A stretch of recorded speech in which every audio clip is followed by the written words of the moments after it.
Even when you make mistakes, you don't fail. You learn, therefore you succeed.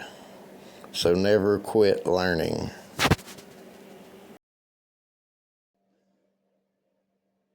Hi guys, welcome to episode 1 of Built to Sell. This is our new series on projects we're going to build and post on Marketplace or our Etsy shop to sell. We'll see how they do, if they do well. We're going to continue the beginner series, so don't worry. I just wanted to do something for people that were more advanced and had better tools, so they wouldn't have to keep following along with the hand tools. Also, beginners, you can do anything that I do on the table saw or the miter saw with your circular saw or jigsaw. Okay guys, let's get to work. Okay guys, for our first project, we're going to be using, once again, cedar. More accurately, a cedar fence picket is perfect for this project. We want to use cedar for this one because it will be getting wet, and cedar holds up to water very well. Okay, the first thing we're going to do is we're going to measure out 3 inches from the fence to the edge of our table saw blade, which mine is already set up there. And don't forget to make sure your fence is square, which it is. And then we're going to take our cedar fence picket. I have a small piece of one I had left over from another project that I'm going to use. You're going to find your side that's smooth. You're going to put it up against the fence. You're also going to make sure that you have a push stick or a push block. You're going to make sure your blade sticks up just a little bit above your workpiece. So, just a little bit, not much. As long as it comes up over the top, just maybe 1/8 of an inch, you're good. And then you're going to rip it at 3 inches.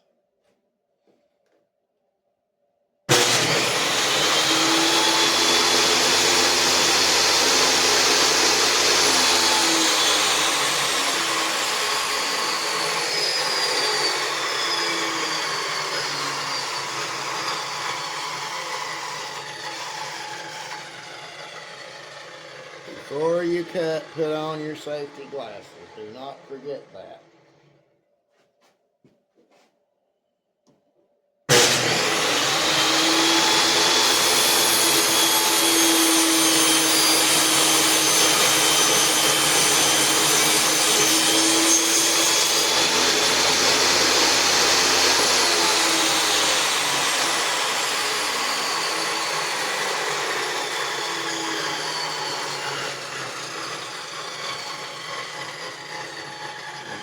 Check your pace and make sure you measure at 3 inches. You can hang on to the other piece for future projects, as always. The next thing you're going to want to do is move your fence out to 4 inches.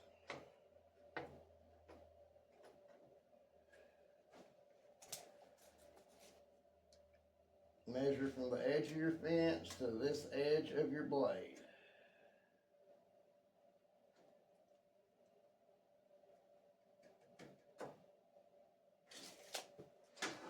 When you get it set up, put your square up to your fence, make sure it's square, and tighten it down. You really, if you have a cross-cut sled, you can use it. If not, this being cedar, you can get away with just doing a cross-cut like this, but just know where your fingers are and use your push block.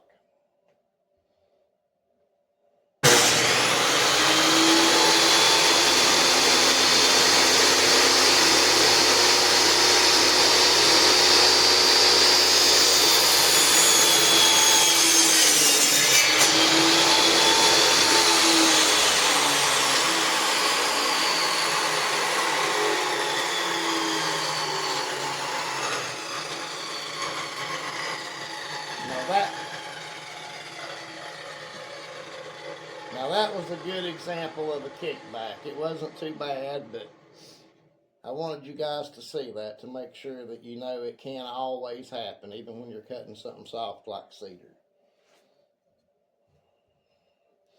But again, take the squared up edge of your board and make your cut.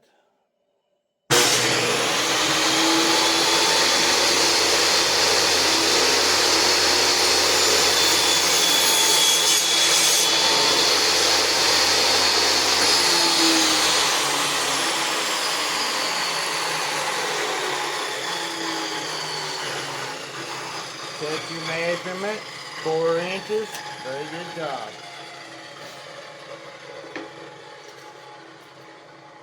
I can get another one out of this one if I want to, but for now, we're going on to the next step. For this next step, we're going to lower our blade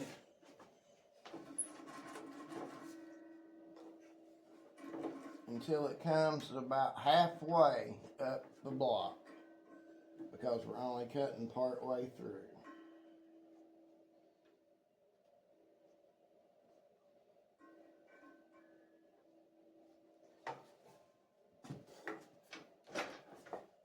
What we're going to do is, in 1/2 inch graduations, we're going to cut grooves.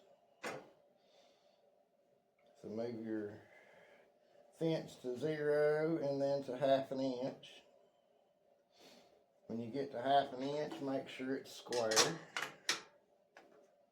Lock it down. Figure out what piece is going to be your top. I think I'll use this as my top. Yeah, I'll use this as my top.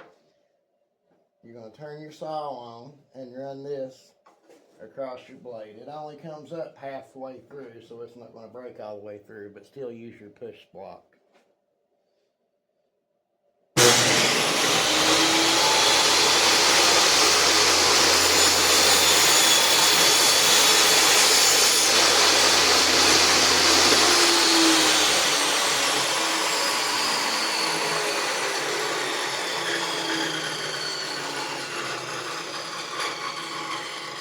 Then you're going to continue to move your fence in 1/2 inch graduations. So your next one would be at 1 inch.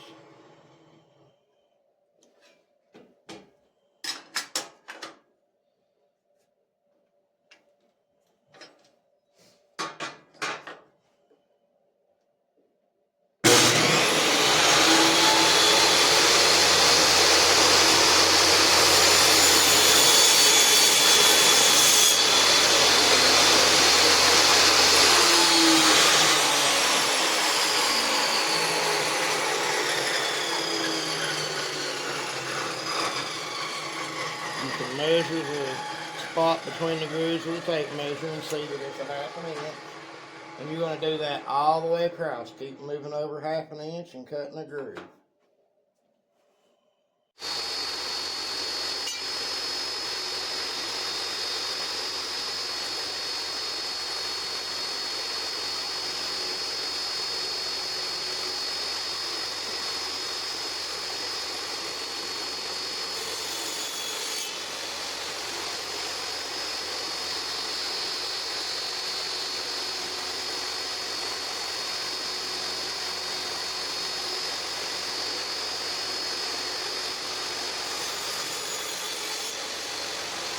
Okay, after you get your grooves all cut, what you're going to do is turn it over to the bottom, and you're going to measure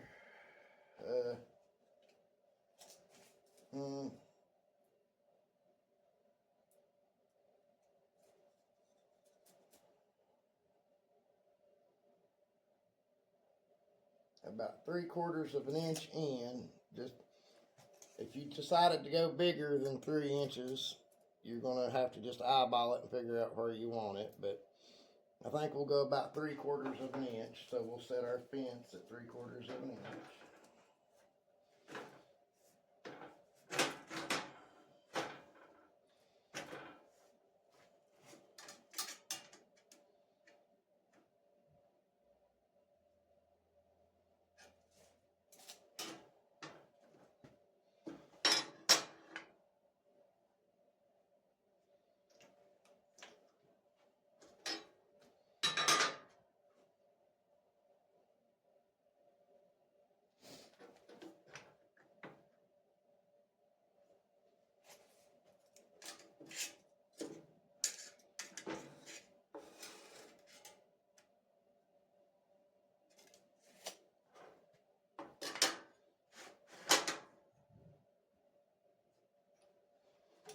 sure your fence is square. You're going to leave your blade at the same height, and you're going to go take a rip down the side right there at about 3/4 of an inch in, give or take. You're going to want these lines to intersect to give you some drainage. So I'll show you what I mean in a second.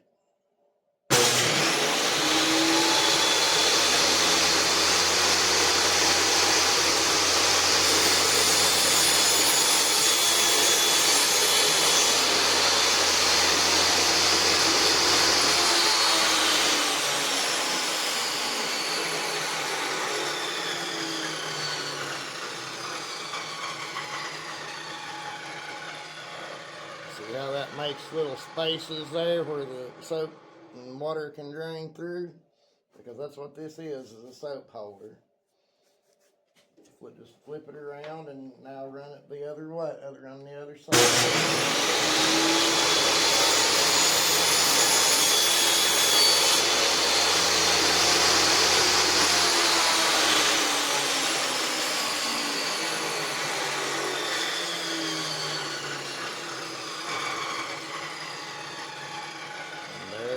It. Now on to everybody's favorite thing to do. It's time for everybody's favorite part, sanding. Get your hand sander, your palm sander, or your rotary sander, or whatever you have, and start out with 80 grit and start sanding after you plug up your sander. I do apologize for every single video I have something not plugged in. I only have one outlet down here, so I have to share a drop cord with some things.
Alright, before we change our grits on our palm sander though, we're going to go to 120.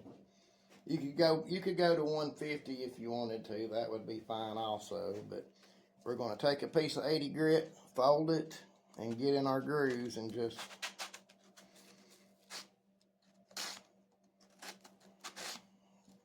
run it down in there a little bit to get any loose pieces of wood out of there, make it smooth so that it looks better.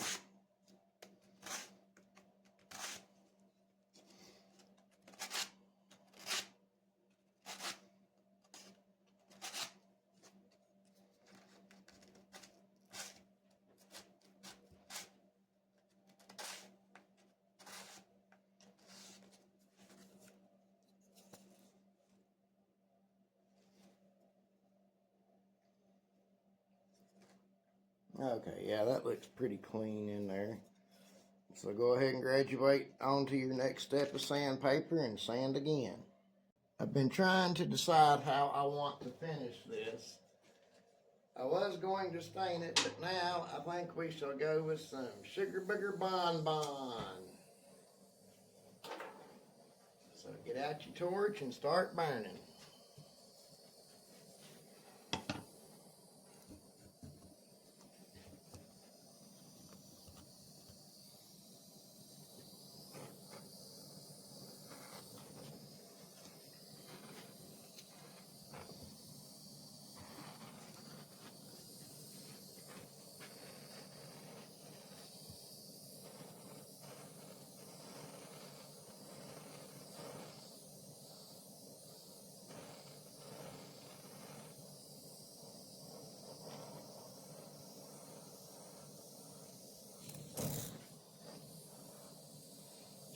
let your torch get too close or you'll have a flare up like that.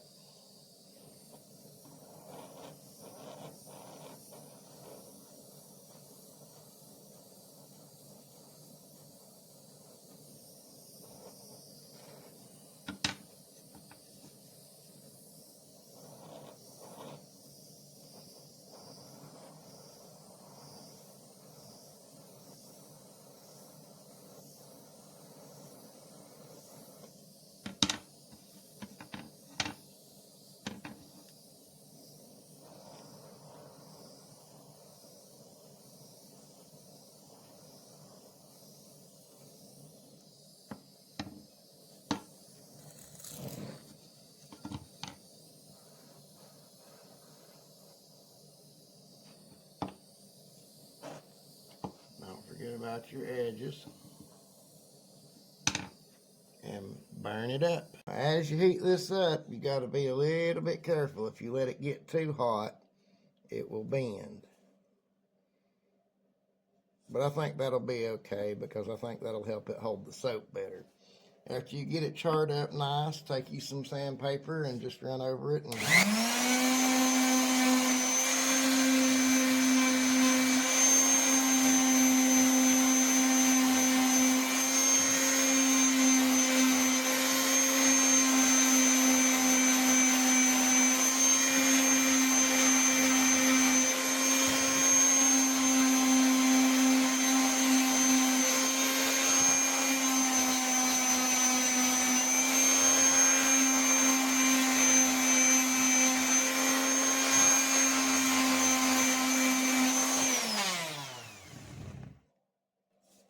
bring it down to about the darkness that you like it, and then you're ready for your next step.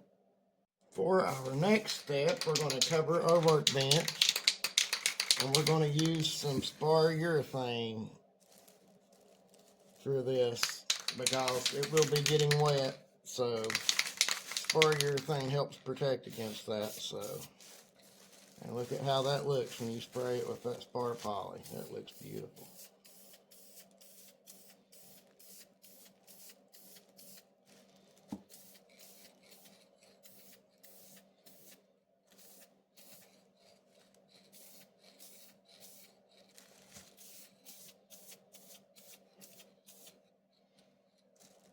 And then let that dry and spray the other side.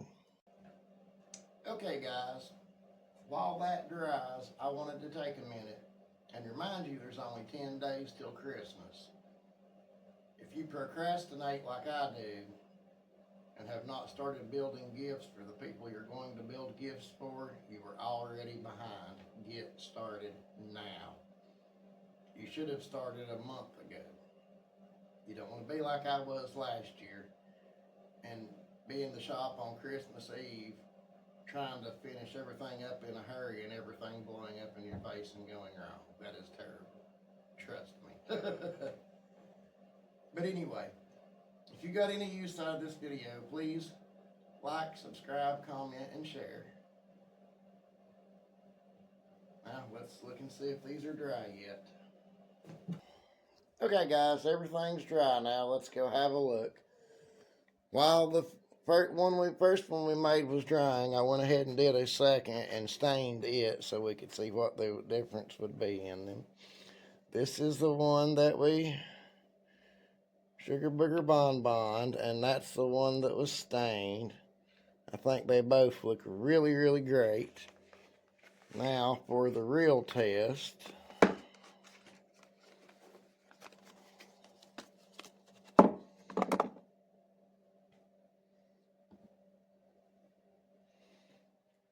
Oh yeah, that's going to look good in everybody's bathroom.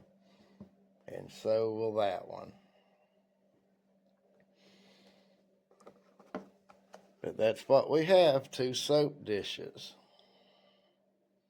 Soap stands. I believe we'll go with soap stands.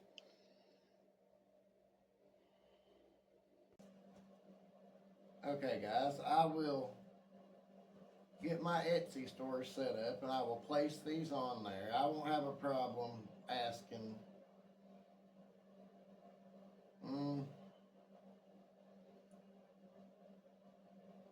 $10 to $15 a piece for them.